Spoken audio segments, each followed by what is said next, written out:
네, 여러분 안녕하세요. 오늘은 제 영어 실력에 대해서 한번 얘기를 해보겠습니다.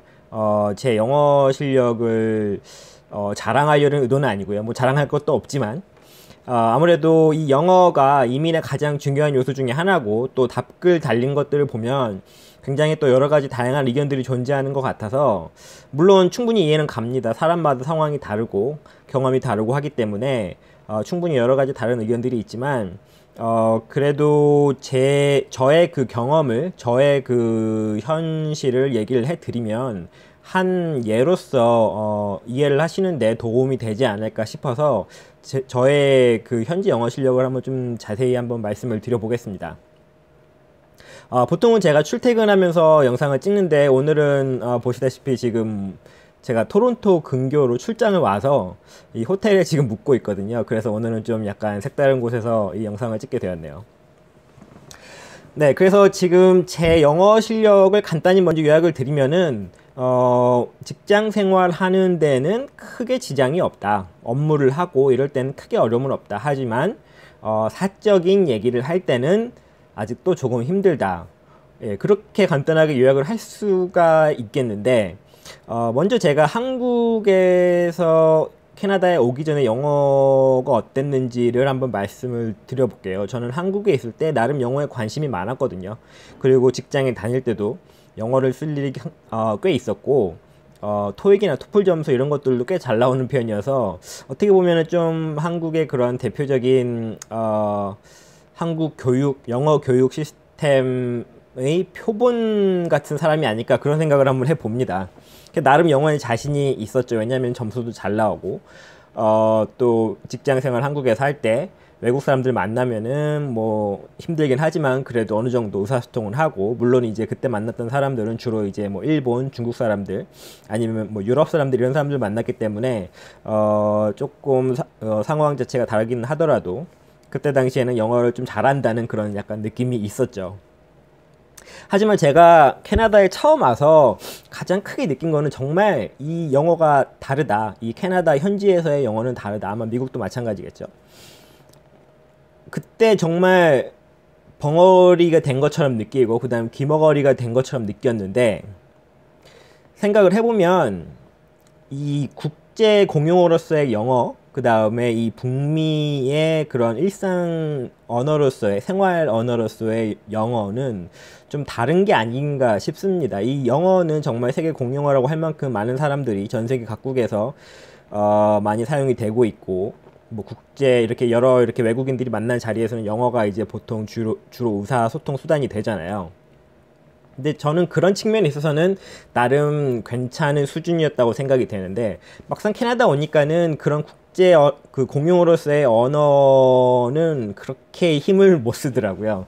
처음엔 정말 사람들이 하는 얘기를 많이 못 알아들었고, 그때 당시 정말 스트레스를 많이 받았던 기억이 납니다. 이 사람들이 워낙 말을 빨리 하는 것 같고, 발음을 분명하게 하지 않고, 또 이 정말 말을 할 때도 머릿속으로 여러 번 연습을 한 다음에 굉장히 긴장한 상태에서 커피 같은 거 주문할 때 하는 아주 간단한 언어 표현들, 뭐 Can I get a coffee 같은 굉장히 이런 쉬운 표현들도 정말 그게 쉽지가 않더라고요. 이 상대방이 내 말을 못 알아들으면 어쩌나, 뭐 내 발음이 안 좋으면 어쩌나, 이런 여러 가지 이제 그런 스트레스가 많이 있었는데, 제가 결정적으로 제가 영어가 편해지게 된 계기는 결국 제가 취직을 해서였습니다. 그 취직을 하기까지도 굉장히 힘들었죠. 왜냐면은 영어에 자신이 없으니까 인터뷰에 가서 영어를 해야 되는데, 이 인터뷰 자체도 쉽지가 않고, 정말 여러 번 인터뷰 했는데 취직을 못해서 거의 1년간 구직 활동을 했거든요. 그래서 어쨌든 간에 우여곡절 끝에 직장에 들어가게 되면서부터 이제 저한테는 굉장히 좋은 환경이 주어진 거죠. 왜냐면은 직장을 다닌다라는 거는 월요일부터 금요일까지 매일 출근을 해야 되는 거고, 좋든 싫든 간에. 그 다음에 그 안에서 계속 영어로 커뮤니케이션을 해야 되고, 이메일을 쓰고, 회의를 하고, 전화를 하고, 이제 이러면서 영어를 이제 그 아무래도 많이 사용을 하게 되니까, 그게 저한테는 사실 굉장히 이제 가장 큰 계기였다라고 생각이 됩니다.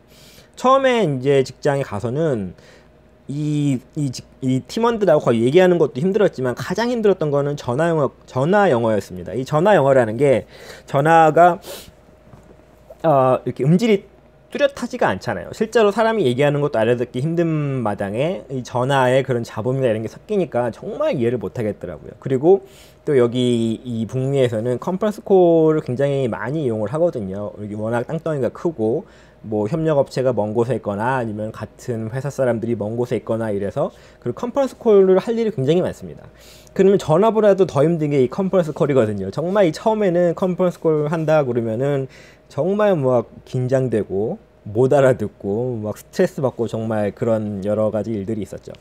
근데 어쨌든 매일매일 하게 되니까 결국에는 이게 귀가 적응을 하고 또 업무를 함에 있어서 쓰는 영어들은 그게 그렇게 다양하지가 않더라고요. 매일 뭐 반복이 되고 이 회사 업무라는 것도 크게 이렇게 뭐 분기 단위 아니면은 뭐 반기 연 단위로 이렇게 좀 이렇게 비슷하게 굴러가는 측면이 있잖아요.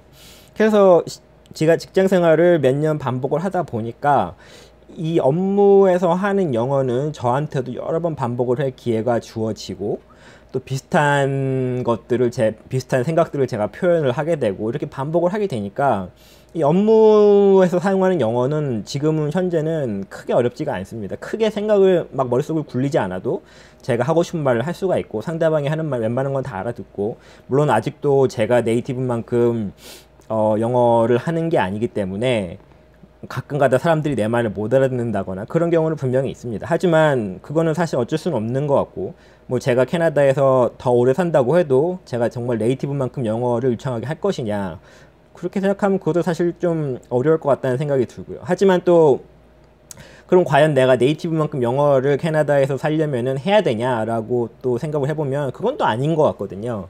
이 업무적으로 어느 정도 무리가 없어지고 그 다음에 제 커리어를 이어나갈 수 있으면 제 경제활동을 할 수 있는 거고 그 경제활동에서 벌어들인 돈으로 제 가정생활을 할 수 있는 거고 개인생활을 할 수 있는 거기 때문에 사실 그 사회의 한 구성원으로 아니면은 제가 원하는 커리어를 이어나가고 뭐 이렇게 사회생활하고 가정생활 하는데 크게 문제가 없는 거더라고요. 그래서 일단 저는 사실 이렇게 네이티브만큼 영어를 해야겠다라는 생각 자체는 지금은 아예 없고 지금 수준도 충분하지 않나. 하지만 좀 한 가지 이제 아쉬운 거는 이제 직장 생활을 하면서도 동료들이랑 뭐 사생활 얘기를 좀 할 기회가 있잖아요. 뭐 주말에 뭐 했니? 뭐 이런 식으로 이제 할 기회가 많은데 그럴 때는 아직도 사실 그런 걸 많이 얘기해 본 적은 없어서 조금은 힘든 그런 수준인 것 같습니다.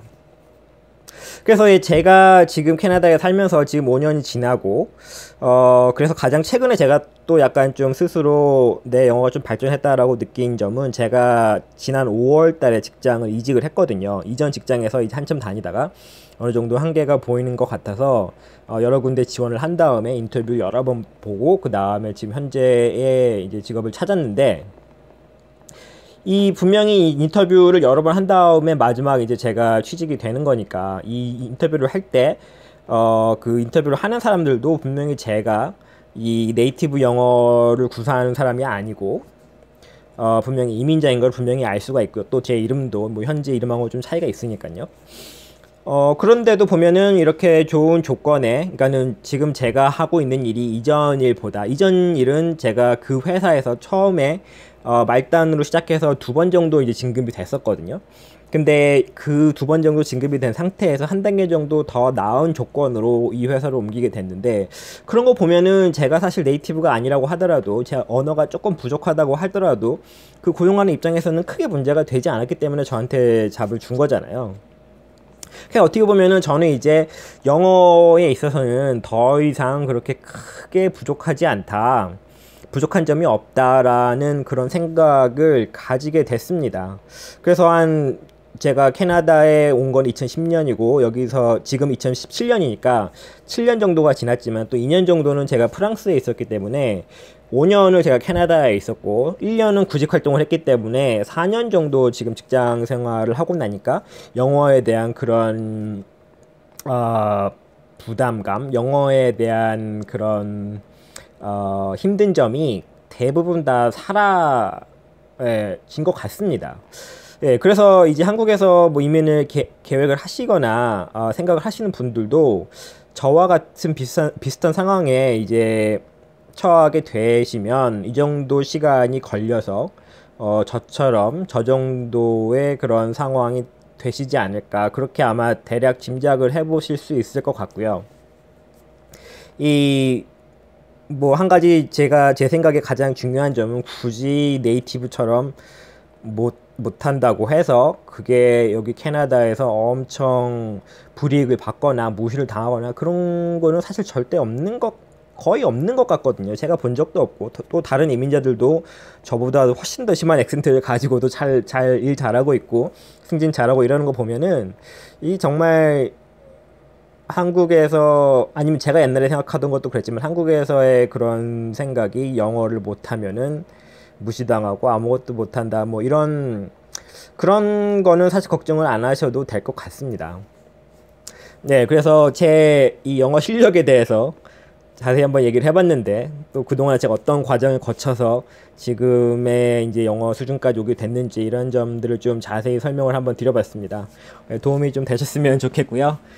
궁금한 점 있으시면 답글 달아주시고, 다음에 또 다른 주제로 뵙겠습니다. 감사합니다.